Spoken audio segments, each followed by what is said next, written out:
Հարկ ձեզ ժողովուրդ։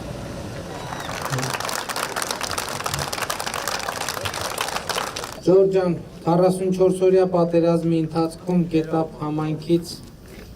զոհվել են լեյտենանտ Համայա Գրիշայի Կարապետյանը, լեյտենանտ Սևան Սուրենի Խորենյանը, կրտսեր սերժանտ Գարիկ Ազատի Դանելյանը, շարքային ժամկետային Հովիկ Արտաշեսի Սահակյանը, շարքային ժամկետային Յուրա Արշակի Ասրյանը, շարքային պայմանագրային Կարեն Վլադիկի Եղոյանը։ Նախ մեկ րոպե լռությամբ հարգենք մեր զոհվածների հիշատակ։ Ժողովուրդ ջան, այսօրվա մեր այցի նպատակն է շփվել մենք ըստ էության անցած տարվա մարտի ծեսկում շփումներ չենք ունեցել եւ գործնականում մենք այս տարածքում ենք, երբ որ կորոնավիրուսի համավարակի հետ կապված վերջին հանդիպումը Արենի համայնքում ենք ունեցել, որից հետո այդպես մինչև պատերազմի ավարտը 2020 թվականին համարյա ըստ էության մարզային հանդիպումներ չենք ունեցել եւ մենք ուզում ենք այս ընթացքում տեղի ունեցած եւ տեղի ունեցող մի շարք իրադարձությունների եւ վիճակի մասին զրուցենք ձեզ հետ։ Առաջինը արձանագրումը տեսեք մենք ինչ խնդրի առաջ ենք կանգնում։ Հայաստանի Հանրապետության վարելահողերի 49%-ը ընդհանրապես չի մշակվում։ Վայոց ձորի վարելահողերի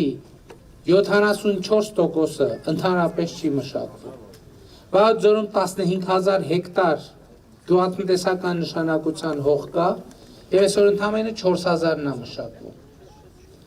11000 հեկտար հողը չի մշակվում եւ այստեղից մեր շատ հարցերի պատասխաններ։ Սա ինչ նշանակում, սա նշանակում է այդքան հողի վրա արդյունք որ պետքա ստեղծվեր, չի ստեղծվել։ Դա պետքա խաղող լիներ, որը գինի դառնար, որը աշխատատեղ ստեղծեր, որը արտահանվեր, որը Հայաստանին արտարժութային եկամուտ բերեր, պետական բյուջեին եկամուտ բերեր, համայնքային բյուջեին եկամուտ բերեր, բայց այդ ամեն ինչը տեղի չի ունեցել։ Սա նշանակում է, որ այդքանով թեր ֆինանսավորվել են դպրոցները, այդքանով թեր ֆինանսավորվել են մանկապարտեզները, այդքանով թեր ֆինանսավորվել է առողջապահական համակարգը, այդքանով թեր ֆինանսավորվել է ճանապարհների կառուցումը, այդքանով թեր ֆինանսավորվել է զինված ուժերը։ Եվ այստեղ է, որ մենք բոլոր հարցերի պատասխանները պիտի գտնենք։ Եվ բայց հիմա հարց ով է մեղավոր, որ այդ հողերը չի մշակվել։ Իհարկե առաջին հերթին կառավարությունը, պետությունը, որովհետև չի ստեղծվել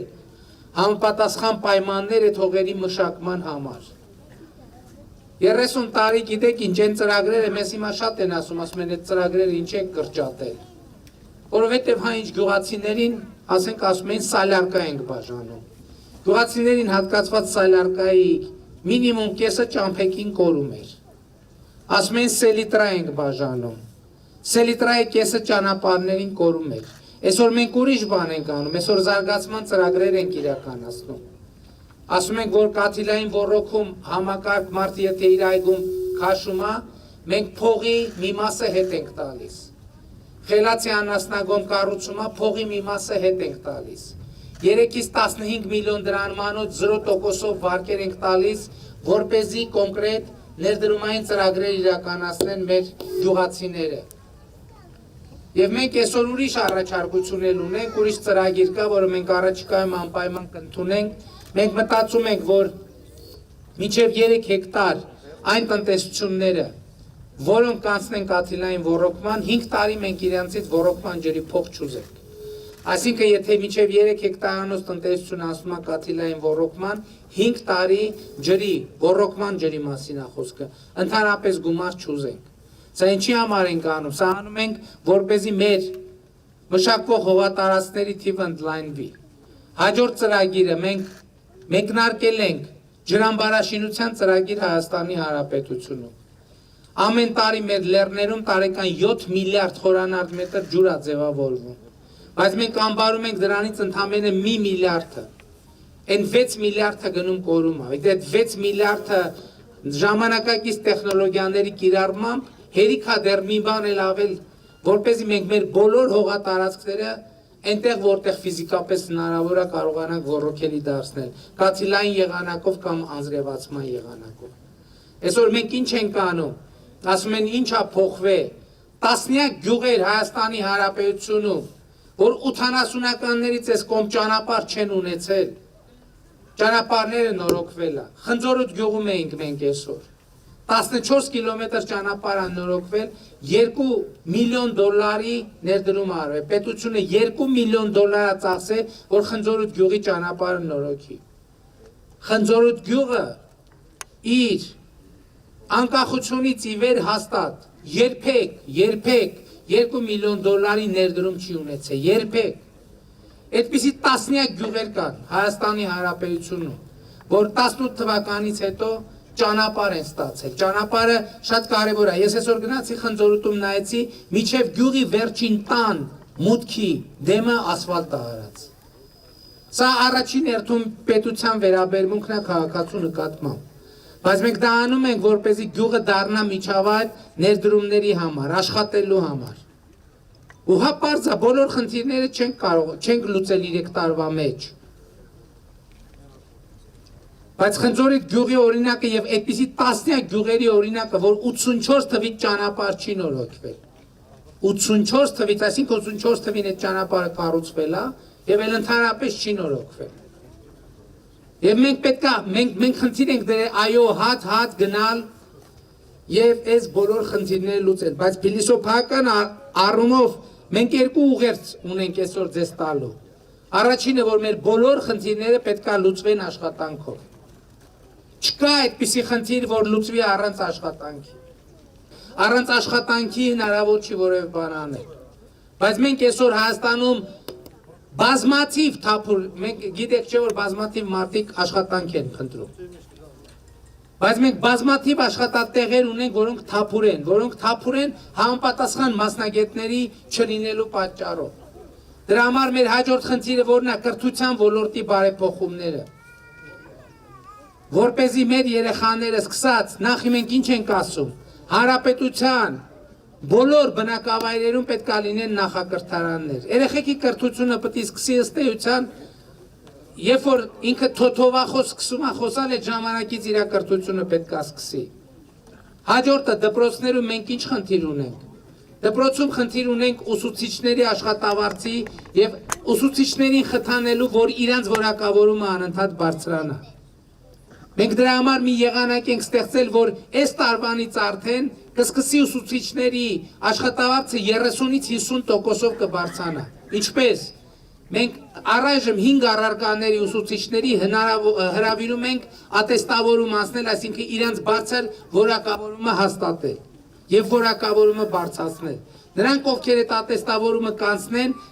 արդեն նոյեմբերից 30-ից 50% ավելի բարձր աշխատավարձ կստանան։ Հետագա աշխատանքի ընթացքում նրանք հնարավորություն կունենան կրեդիտներ, այսինքն միավորներ հավաքել եւ այդ միավորների հաշվին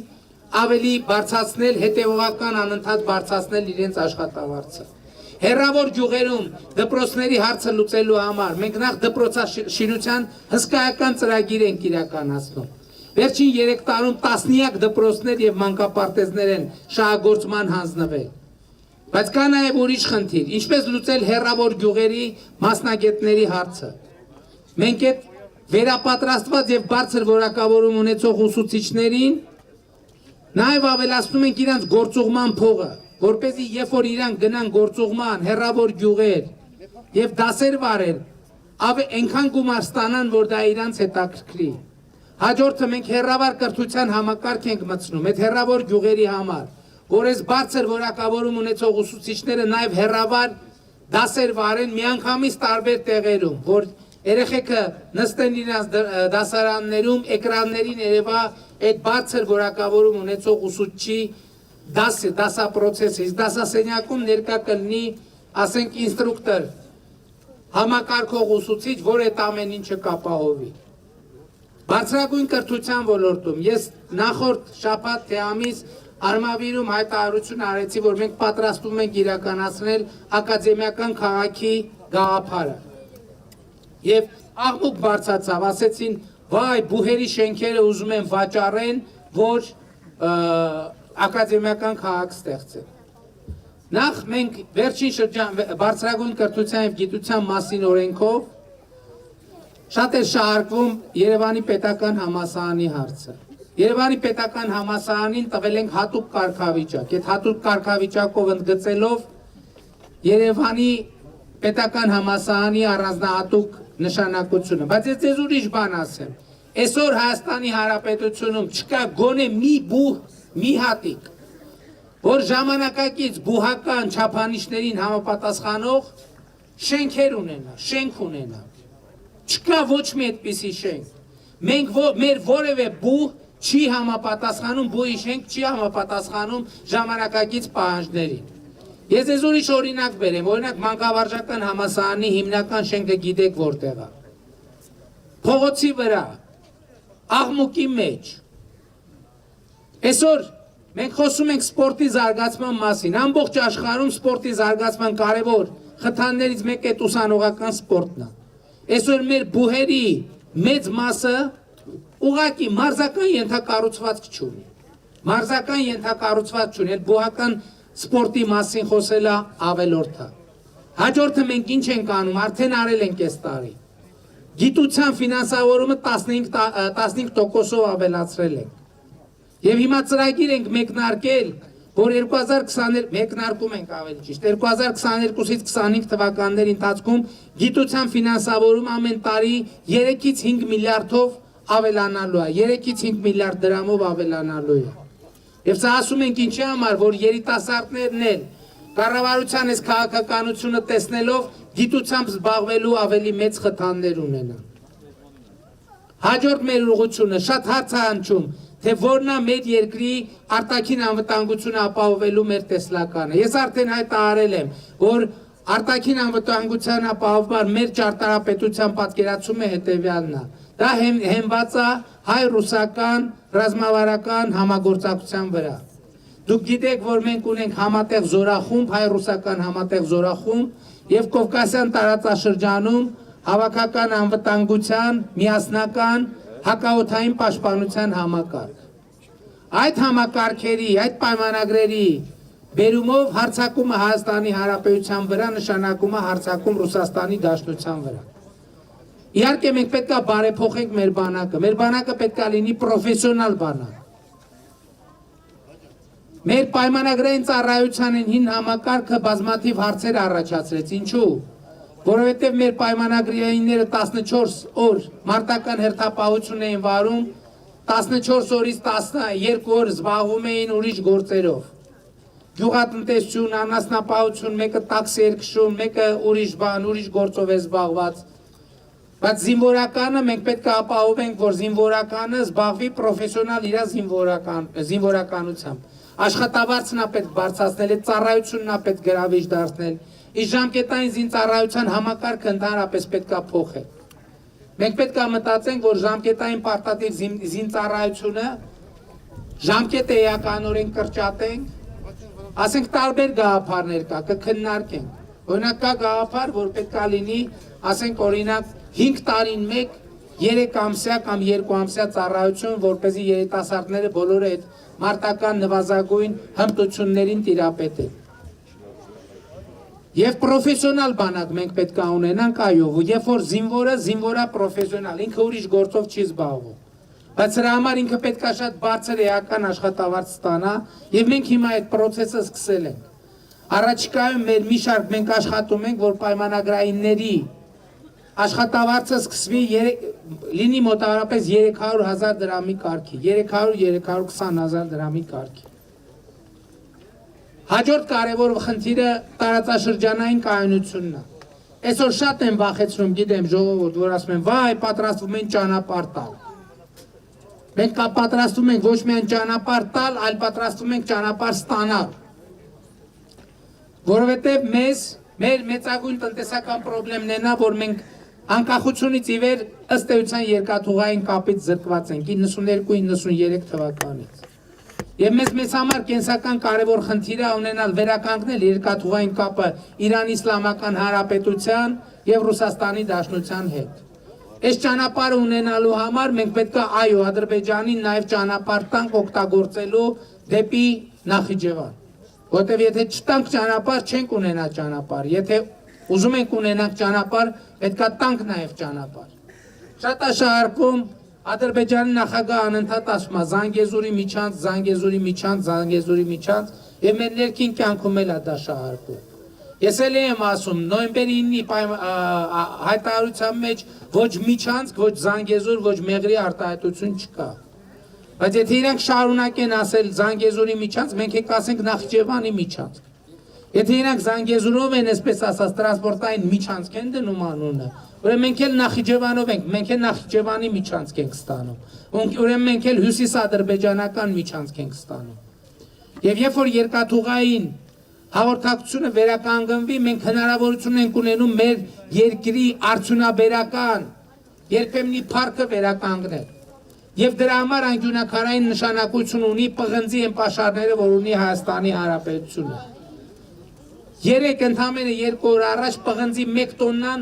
գինը պատմական ռեկորդ է սահմանել $9,000։ Օրինակ 2001 թվականին պղնձի 1 տոննան եղել է $1,500։ 2 օր առաջ դարավ $9,000։ Ինչն է պատճառը։ Որովհետև աշխարհում պղնձի պահանջարկը ավելանում է։ Դրա պատճառն ինչ է։ Որովհետև աշխարհը ներքին այրման շարժիչների ցանցում է կատարում դեպի էլեկտրոմոբիլներ։ Էլեկտրոմոբիլների շարժիչի ամենակարևոր կոմպոնենտները պղնձից են պատրաստվում։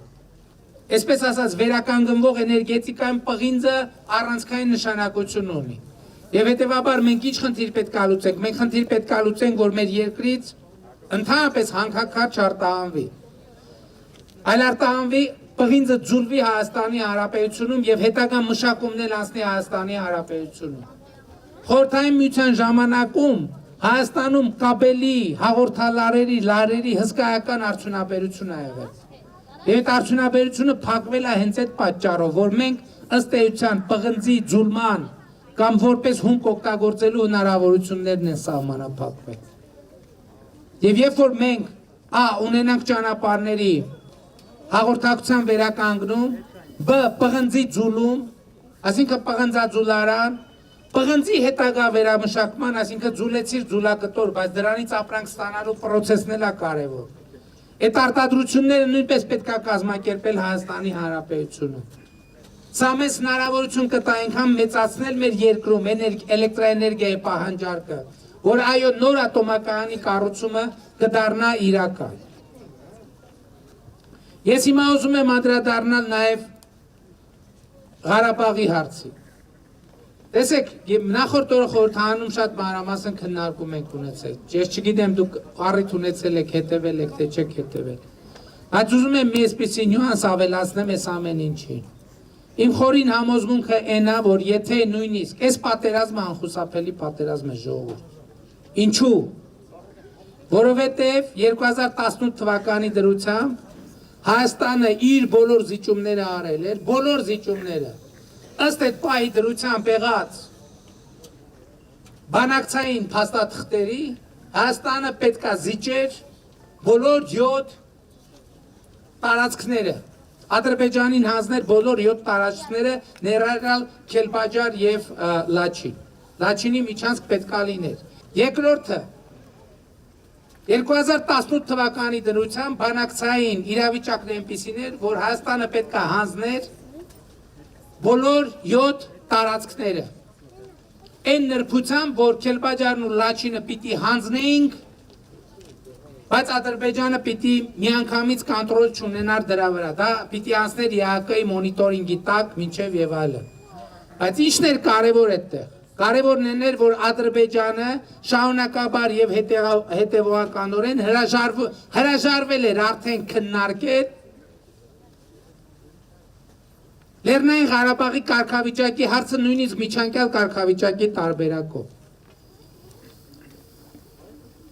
Այսինքն Ադրբեջանն ասում էր չեմ քննարկելու ես այդ հարցը։ Եվ սա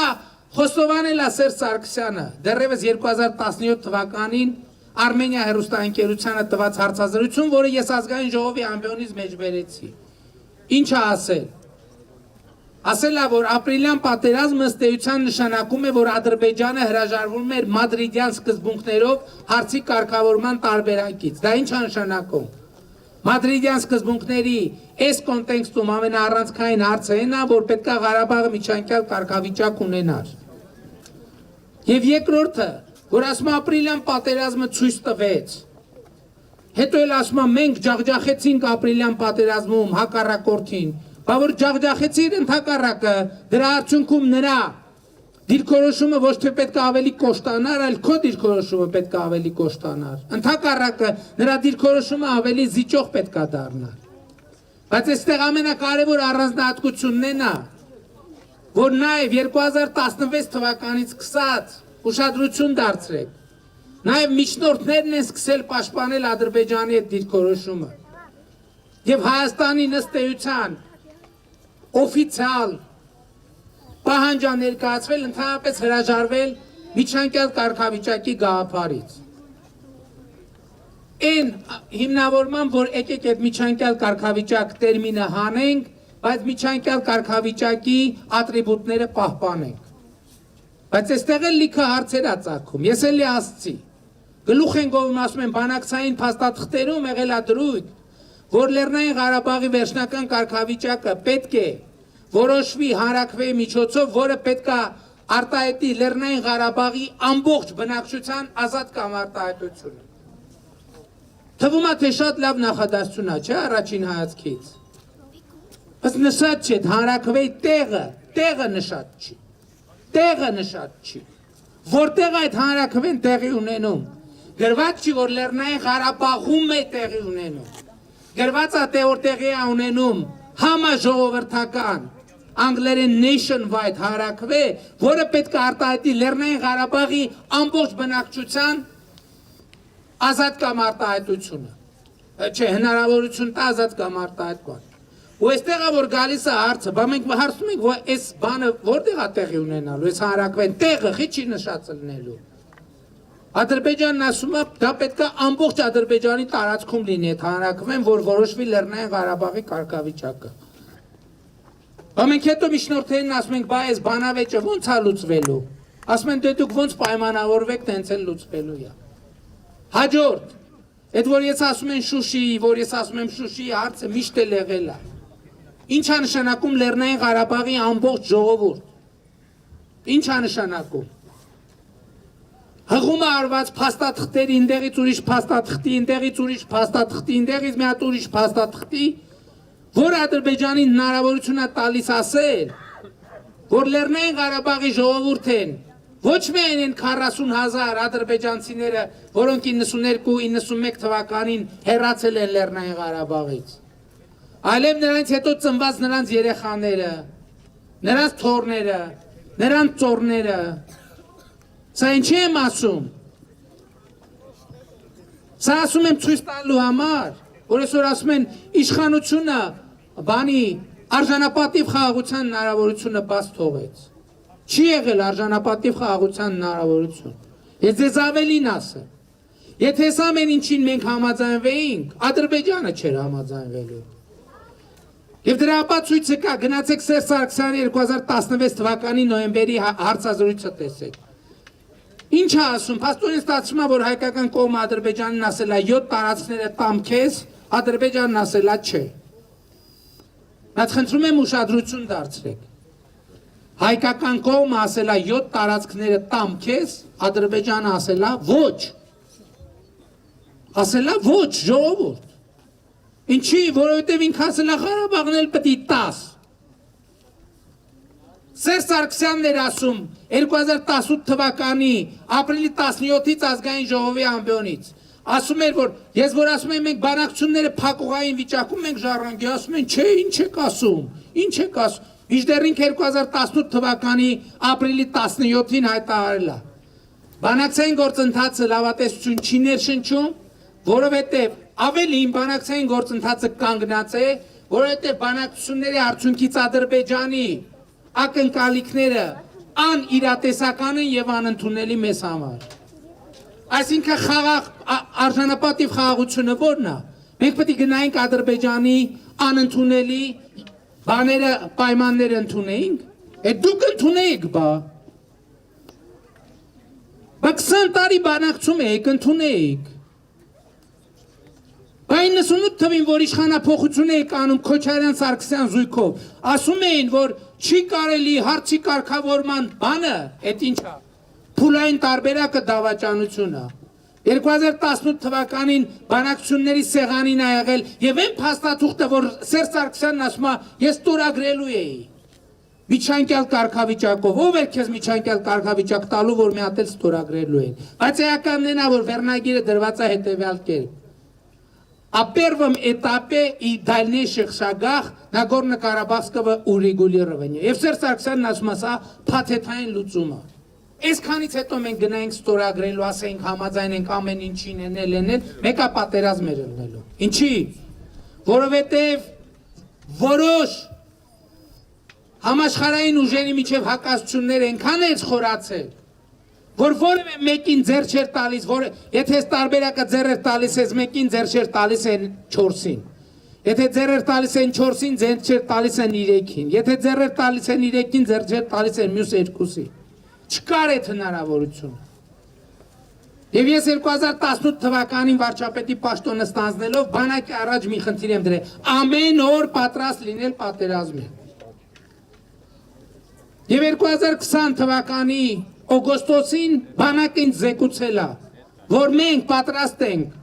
Ղարաբաղում ոչ մի քայլի հետ սկզբունքով կանգնեցնել եւ ջախջախել թշնամուն։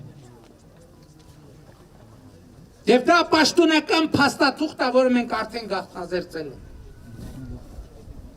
Իսկ ոմանց 2020 թվականի նոյեմբերին թվում էր, թե ժողովրդի իշխանության նավը խորտակվում է։ Եվ այդ իրավիճակում տեսակ թե ինչեր էին, փորձում անեին։ Եվ այս համատեքստում ուրիշ բանի մասին եմ ուզում խոսել։ Տարածում էին, թե սա թույլ իշխանություն է, ժողովուրդ ջան, մեր հրաժարականը պահանջել է զինված ուժերի գլխավոր շտաբի պետը, էլ անունները չտամ լավ։ Ով ասես, ով ասես, ով ասես։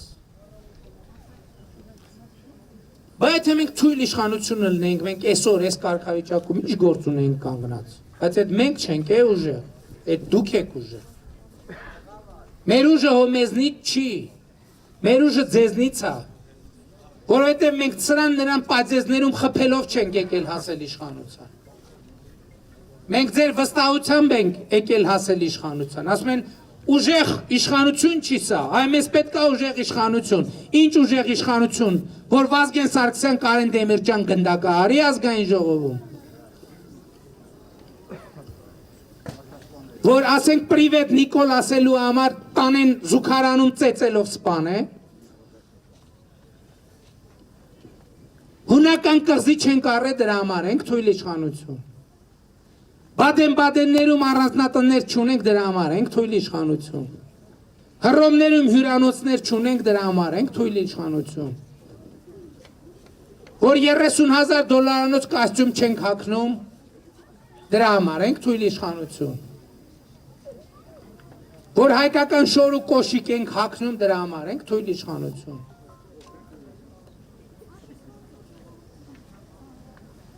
Բայց ես ուզում եմ ասել նաև, ինչի համար է հաջորդ ուղերձը, որ եկել եմ ձեզնից ներողություն խնդրեմ, ժողովուրդ ջան։ Ներողություն խնդրենք, որ 3 տարում այո չենք հասցրել վերականգնել այն ամեն ինչ, որ չի արվել 30 տարում։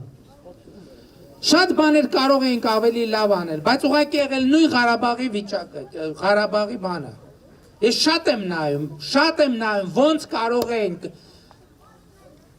Կան իրավիճակներ, որոնք անհաղթահարելի են։ Սա այդ իրավիճակներից մեկն է եղել։ Բայց մենք, հիմա հողակ ասեք բան, հա ինչ, ներողություն խնդրեցիր, անցար գնացիր։ Ոչ, ներողություն չխնդրեցի, չանցար գնացի։ Ես պատրաստվում եմ, ինչպես ասել եմ, ապրիլի վերջին 10-օրյակին հրաժարական տալ։ Բայց հրաժարական տալ ոչ թե փախուստի դիմելու համար, այլ հրաժարական տալ առաջինը, ձեզնից ստացած իշխանությունը ձեզ վերադարձնելու համար եւ այո նաեւ ձեր դատի առաջ կանգնելու համար որ դուք որոշեք ով է, ինչն ինչա։ Եվ դուք որոշեք մեր երկրի հետագա ճակատագիրը։ Եվ ես հպարտ եմ դրա համար։ Ասմեզ ասում են իշխանությունից կարճած են, մենք աթոռից չենք կարճած։ Մենք այո եղունգներով ու ատամներով պահել ենք ձեզ պատկանող իշխանությունը, որ այդ իշխանությունը դրան ձեռը չընկնի։ Բայց եթե հանկարծ դուք կորոշեք, որ պետք է իրանց տակ, այդ մի րոպե ժողովրդի որոշմանը մենք խոնար ենթարկվելու ենք։ Մենք խոնար ենթարկվելու ենք։ Եվ մի հատ այսպիսի հանգամանք էլ կա։ Մենք շատ ենք քննադատում դատական համակարգի համար։ Դուք էլ եք, չէ՞ քննադատում։ Շատ։ Ճիշտ է, մեզ ասում են այս ինչին չեք դատել, ինչին չեք նստացրել եւ այլն եւ այլն։ Երկու բան եմ ուզում ասել սրա հետ կապված։ Առաջինը, եթե կա մարդ, որին մենք չենք դատել, ընդ որում ինձնից սկսած, դուք հնարավորություն ունեք առաջիկա խորհրդարանական ընտրությունների ընթացքում դատելու, ձեր դատա անելու։ Երկրորդը, մենք, երբ որ հեղափոխություն ենք արել, մեր ամենակարևոր խնդիրներից մեկը կարգախոսներից եղել է Հայաստանում արդարություն եւ արդարադատություն հաստատելը։ Արդարությունը ընդհանրապես շատ բարդ բան է, թվում է թե պարզ է։ Բայց այն ինչ որ մեկի համար արդար է, մյուսի համար անարդար է։ Բայց արդարադատությունն ու արդարադատությունը ունի մի հատ շատ մեծ անկյունակարային բանաձև։ Ասում է ավելի լավ է հանցագործը մնա ազատության մեջ, քան անմեղ մարդը հայտնվի բանտում։ Սա ինչ է կարևոր, որովհետև հանցագործին ոնց է լինի, երբ է լինի հնարավորություն ունես, այսօր չես կարողանում ապացուցել, վաղը կարող ես ապացուցել։ Այսօր աշխարհում գիտեք ինչ է տեղի ունենում, 82-75 թվականներին տեղի ունեցած չբացահայտված հանցագործություններ են բացահայտում եւ մարդասպանին դատում են։ Որովհետեւ այն ժամանակ ԴՆԹ անալիզներ են վերցրել, բայց այն ժամանակ զարգացած չի եղել, որ նույնականացնեն մարդու հետ։ 30-40 տարի հետո ԴՆԹ անալիզը նույնականացնում են, մարդուն գնում են դատում են։ Բայց եթե անմեղ մարդուն մենք բանտ նստացնենք, մի տարի, 5 տարի, թե 10 տարի, եթե նույնիսկ վերջում պարզենք, ընդունենք, որ ինքը անմեղ է, ներողություն խնդրենք, ազատ թողենք, էլի իր նկատմամբ անարդարությունը չենք կարող վերացնել, որովհետև մենք իր ընտանիքին տառապանք պատճառեցինք արդեն, չենք կարող էլ վերացնել։ Եվ ես որպես հետևություն, հետևյալն եմ ուզում ասեմ, այսօր Հայաստանի Հանրապետության բանտերում ավելի քիչ մարդ կա, քան երբևէ։ Հայաստանի բանտերում երբեք ավելի քիչ մարդ չի եղել։ Երբեք։ Եվ երրորդ հանրապետության պատմության մեջ կարծում եմ սովետական միության ժամանակներից։ Սա ինչ է նշանակում։ Սա նշանակում է, որ ճիշտ է մենք բոլոր հանցագործներին բանտ չենք նստացրել, բայց այսօր Հայաստանում անմեղ մարդիկ բանտում չեն հայտնվում։ Անմեղ մարդիկ բանտում չեն հայտնվում։ Էսա արդարության եւ արդարադատության ամենակարևոր բանը։ Մեղավորները եթե մեղավոր են, վաղ թե ուշ նրանք պատասխանատվության կենթարկվեն։ Կարևոր է, որ մենք հիմա անմեղ մարդկանց բանտում չենք պահում, որ հետո չենք կարալու նրանց առաջ պատասխանը տանք։ Եվ այս ամենի բերումով, այս ամեն ինչի բերումով հաջորդ կարևոր եւ վերջնական ուղերձը, որ եկել են, որ ձեզ տամ հետեւյալն է, որ Հայաստանի Հանրապետությունում եւ Արցախում ապագա կա, ժողովուրդ ապագա կա, մի հավատացեք, բոլոր նրանց, ովքեր ուզում են ասեն, թե այս երեխաների ապագան խորտակված է, ոչ մեր նահատակները զոհվել են, այո, որ Արցախը կանգուն մնա, որ Հայաստանը կանգուն մնա, որովհետև ես ձեզ մի բան ասեմ, օրինակ շատ են ասում են Ադրբեջանը ինչի, գերիներին չի վերադարձնում, ես ձեզ մի բան ասեմ, Ադրբեջանը այո այդ պատերազմում, Ադրբեջան, Թուրքիա, Պակիստան միասին,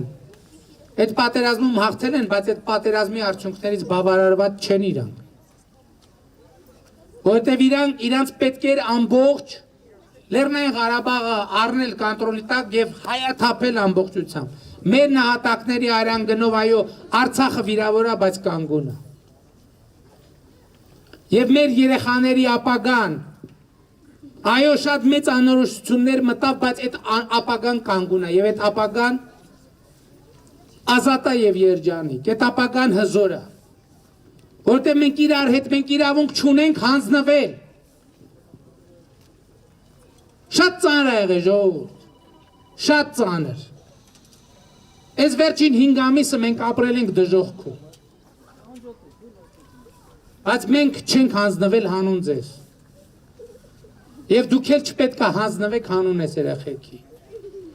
Եկեք պայմանավորվենք, որ մենք չենք հանձնվելու։ Մենք հանուն ազատ, երջանիկ, հզոր Հայաստանի պայքարը տանելու ենք մինչև վերջ։ Մենք հանուն այս փոքրիկների ապագայի պայքարելու ենք մինչև վերջ։ Եվ ես համոզված եմ, առաջին հերթին դուք եք դա անելու, դուք ինչ կորոշեք։ Մենք այդ որոշմանը հնազանդ կենթարկվենք։ Բայց մեզ համար ամենակարևորն է, որ մենք ձեզնից ստացած իշխանությունը մենք կոռուպտ չենք արել եւ այդ իշխանությունը մենք վերադարձնում ենք ձեզ։ Ոնց որոշեք Այնպես էլ կլինի, բայց մի բան պարզ է, ժողովրդի դեմը խաղ չկա, որևէ մեկը ժողովրդի առաջ չի կարող թպրտալ, եւ այս վերջին 5 ամիսները դա ցույց տվին, որովհետեւ այսպես կոչված պսևդոէլիտան որոշել էր, որ ինքը ամենատարբեր ինտրիգների, հեղաշրջման փորձերի միջոցով պետք է Հայաստանում հեղաշրջում անի, բայց դա չստացվեց, մենակ մի պատճառով, որովհետեւ դուք ուժեղ եք, որովհետեւ դուք հզոր եք, որտեղ դուք ազնիվ եք եւ անազնիվ խաղեր ոչ տալիս եք, ոչ էլ թույլ եք տալիս ուրիշներին։ Դրա համար է, որ ես այսքան տարի անընդհատ ու անհոգնել ասում եմ ձեզ բոլորիդ, սիրում եմ բոլորիդ, հպարտանում եմ բոլորովդ եւ խոնարհվում եմ բոլորիդ առաջ։ Շնորհակալ եմ ժողովուրդ։ Մենք շատ ենք սիրում։ Ես գիտեք ես ձեզ ինչքան շատ եմ սիրում, հա? Գիտեք ինչքան շատ եմ սիրում ձեզ։ Հաստատ։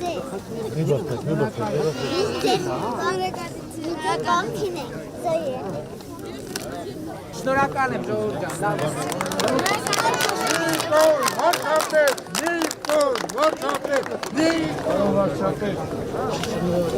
Մենք ձեզ հետ ենք։